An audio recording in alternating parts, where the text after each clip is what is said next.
everyone, this is Saya. This is Paroma. And this is our first weekend catch-up for While You Were Sleeping. We are going full spoilers ahead for episodes 4 to 8, and this is the only warning you're going to get. Click away now, and maybe go check out our first impressions of the show. Okay, so let's dive right in, because there's tons to talk about. Like, oh my god, how there are 3 people in the Clairvoyant Dreamers Club. The 3 flying dragons! Yeah, that was so funny. So the third person is Hanutak, who is the guy whose life they saved in the first week when they prevented the hit and run. So, what do you think of this development? I have 2 very strong words to describe this guy, and they are, cute! He is, but didn't you find yourself a little bit suspicious of him in the beginning? No, when he was stalking her mom, yeah, but after that, dude, he was wearing a Batman cap. Okay, it's hard to be suspicious of people wearing Batman caps. And then later when he's feeding his dog, who is called Ubin, which is just too cute, he's wearing a little Batman top. I know! Also, he does not tie his dog up. All other K-dramas, please take note. So his existence raises a whole load of questions. He dreams those same dreams that the other 2 do, and then they dream opposite things, and you're like, what?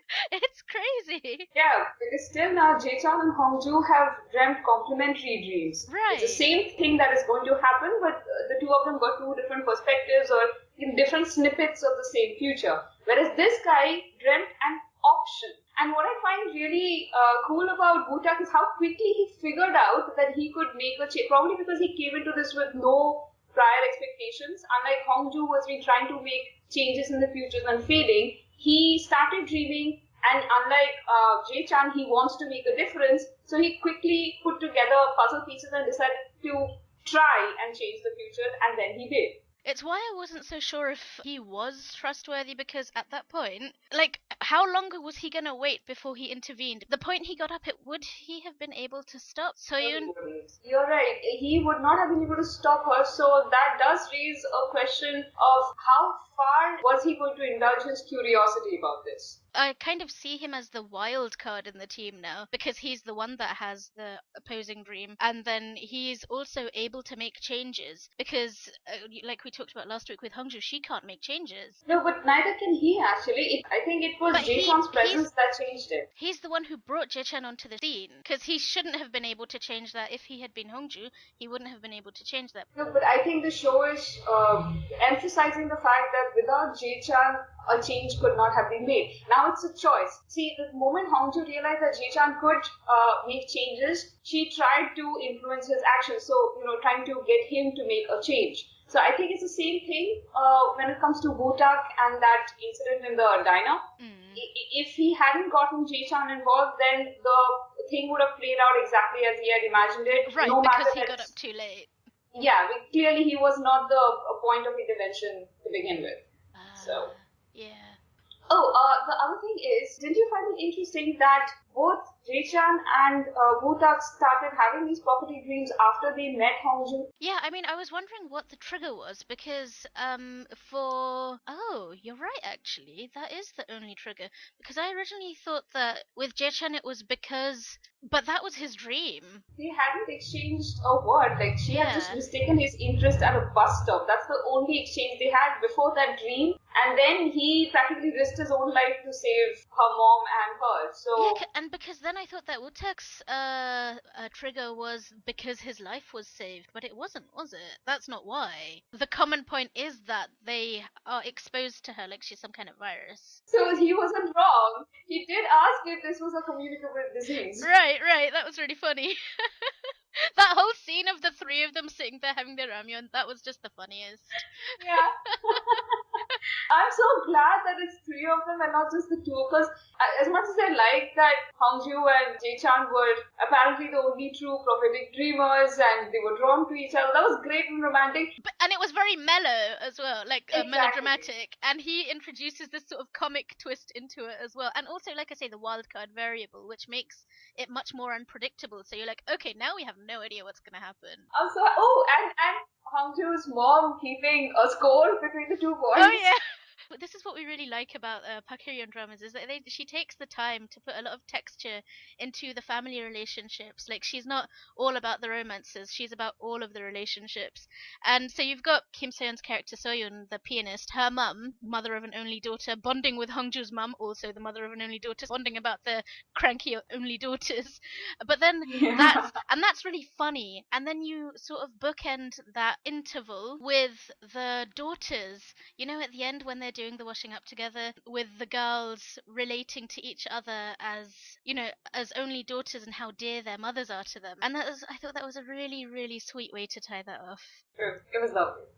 So the other surprising character in this week's episodes was Investigator Choi. So how satisfying was that about face? I actually find it interesting that it wasn't really an about face, and he says this to Yubum: if you think I've changed, Then you have changed. Yeah, that was brilliant. because what he's saying is, I'm doing the job as I ought to be doing it. I'm not taking sides. Just because when I agree with you, you think that I'm taking your side. I'm not. I've always been doing this the right way. So he schools them. And this ties into Jae-chan's development as a prosecutor as well. So Yubum gets schooled by Investigator Choi, and Jae-chan, who gets schooled by his college junior, who is his prosecutor senior, Kimin. Like, I thought this was one of the best points of this week's episode, was how it allowed his greenness to show. Like, he thinks the way they've handled the Park Junmo case is because Park Junmo is powerful. But she's saying, you know, we all know that he did this. However, it's not our choice to make. It's a victim's choice. Yeah, exactly. So I thought that was a really important moment for him as well. Not just as a prosecutor, but as a character.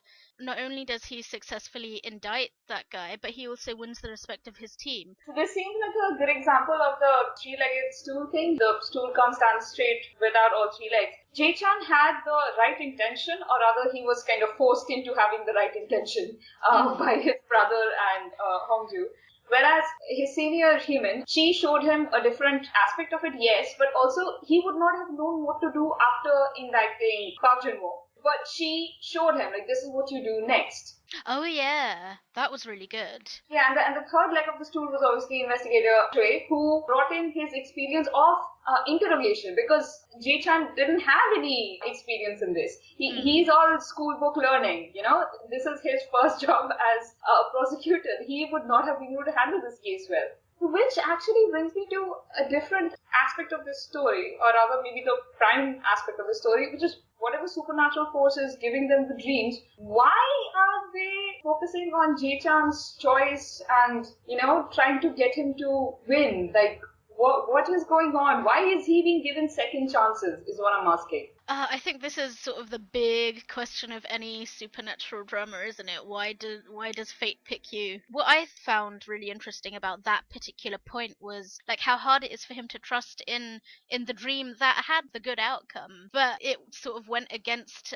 his instinct. Yeah, exactly. But on the other hand, I don't think I quite like the lesson he takes away from this. I instinctively don't like this idea that he ignores his own feelings about something and goes with prophetic dreams, because then it becomes kind of like a deus ex machina type thing, you know? I don't quite agree that it's a bad thing, because I think what it's highlighting is that his instincts are not developed enough. Like, if he had been thinking coolly, he could have come to that conclusion by himself. I should trust the more experienced investigator Choi with doing this interrogation and, you know, watch and learn, rather than thinking this is something that I have to do myself. Like, it was about looking to his team as well. And this was another thing that these episodes really brought out. Not only did they do really efficient, rich character building, they also did this team building. You know, you went from this tiny force of two people to everyone being on their side and cheering for them. And, you know, with that case, he won the respect of his team. You remember his father wanted him to start at a higher level than him and become prosecutor. That was the last thing his father had asked him. And then he becomes a prosecutor, but he's too scared to rock the boat. And right off the bat, because I think this was his very first case where he indicts someone, he's forced to rock the boat and take a righteous path. So it's also a moment where, you know, it makes him more proud to be honoring his father's wishes than he would have been if he had just quietly gone on the way he had wanted to. What I really like about that whole thing also is that it illustrates how grudgingly and unwillingly he does the right thing. Like, he's good, and we know he's good at heart, but he's so grudging. He's like, I don't want to do this. Also, the lottery numbers. Oh, yeah, oh my god, I knew it. As soon as he ripped up the ticket, I knew that they were the real thing. like, oh my god, you're gonna be so. Didn't. Apparently, Hong-joo has dreams that she pulls numbers out of, but she didn't know. Well, at first, like when she said she was fibbing, I wasn't sure I believed her. But then I thought, okay, she probably was. But then when he tore up the ticket, that's when I knew that for sure. I hope he never finds out. Yeah, me too. Poor guy. Oh, and this is another thing I really liked about this writer is that she made sure to put in the fact that he just bought a car, he hasn't paid it off yet, and now he can't use it. It had to be scraped. What that means also is that he has to keep on taking the bus. You're right totally about how she writes this stuff. And the other thing I was going to mention is that with Pakiryon and her fantasy concepts, they're always constructed really well and with logical rules. Obviously we don't know what the rules are right away, but I mean that's kind of the plot of it all. But yeah, they don't drop details. Okay, your final point that you were gonna. The final point is that almost kiss, or the dream kiss. The funny thing is, she had dreamed it, and he had dreamed it, but then in reality, it didn't, he was like going on his tiptoes. It was so embarrassing. Yes, but on the other hand, also so romantic because even though he was kind of like pulling himself out of her reach, the entire time the way he was looking at her, it kind of took the sting out of the whole thing. It's like he wasn't rejecting her, he was just. Yeah. That does raise the question both of us are asking, why does he not want to pursue a relationship? And I think it ties back into how he feels about his dad, and because he lost his dad. Like if he lets himself become attached to her, he'll lose her. Ah, that actually makes sense. Because I couldn't understand why he was talking about running away. I have to say, someone taking off their bandage in secret just so that the girl could bandage his finger again, that has to be one of the most romantic things I've seen. So one more thing about Susie. So that really I just find her character so hilarious in how she literally takes every opportunity to make it all about her. She's like, oh, so is it because you like me? Is it because I'm cute? Is it because you especially don't want to disappoint me? And it's like, complete with the aegyo and the eyelash batting, and it's like, how can you not love her? She's so great. Well, yeah, she's steadily winning my heart with every scene she's in. Because she is so unaffected and unself-conscious. I love how, she's not pushy, but she is determined about showing her affections for Jae-chan. She's not embarrassed for it all, like you said last. Like, I feel like they skipped over the awkward part of their relationship and they've just gotten straight to the comfort part. That's because Susie didn't allow there to be an awkwardness. Oh, one thing about Wu-Tang that I forgot to say. He seems like an open-minded guy. Like, he's willing to believe that his dreams are going to come true. He's willing to do something about it almost immediately. He doesn't have the cynical moment that Jae-chan did. And also, you remember when he holds Jae-chan's hand just to see if there was any feeling? Like he's willing to explore all like he's a possibilities. scientist. I also think he had more to go on because don't forget with the accident where he first met them both, they weren't paying attention to him, but he was paying attention to the scene. So he heard that whole thing about Jae-chan saying, this guy would have died. He was going to die because of you when he was saying that to Yubum. I mean, he's a detective, I guess. Is he a detective or just a sort of a beat cop? I think he's a beat cop, but dude, he clearly has investigating skills. So, okay, I wanted to make a point completely aside from that about Hong-joo. You know how experienced she is, like with her dreams, the way she just takes them in her stride. But she's very systematic about it as well. Like obviously, this has been happening for her since childhood. And she makes notes and she keeps tables and charts, and yeah, it's really interesting. Sorry, carry on. I cut you off. No, that's a really good point. Like she's been having dreams longer than either of these two, and she seems to be having dreams like every night that she goes to sleep. And her dreams lately seem to have been a lot more about Jae-chan, like about Jae-chan's brother, about Jae-chan needing an umbrella when he leaves the subway station, about Jae-chan falling asleep on the bus. They seem to be kind of focusing more and more on Jae-chan. Not just her dreams, but Wu-Tang's dreams are also about Jae-chan. Like both the dreams he's had right till now, they're both about Jae-chan. I think the show's made it really clear that he's the agent of change. They're facilitators, but he's the actual, the changer, the person who can do stuff, the agent. Oh, I'm so energized by the end of these episodes because I can see that there is a clear line of thinking here, that there is no floundering inside. So yeah, like she knows exactly what she's doing with this. And like basically at the end of this week we're just left with a ton of questions, which like some why does Wu-Tak also dream? Why does Jae-chan dream?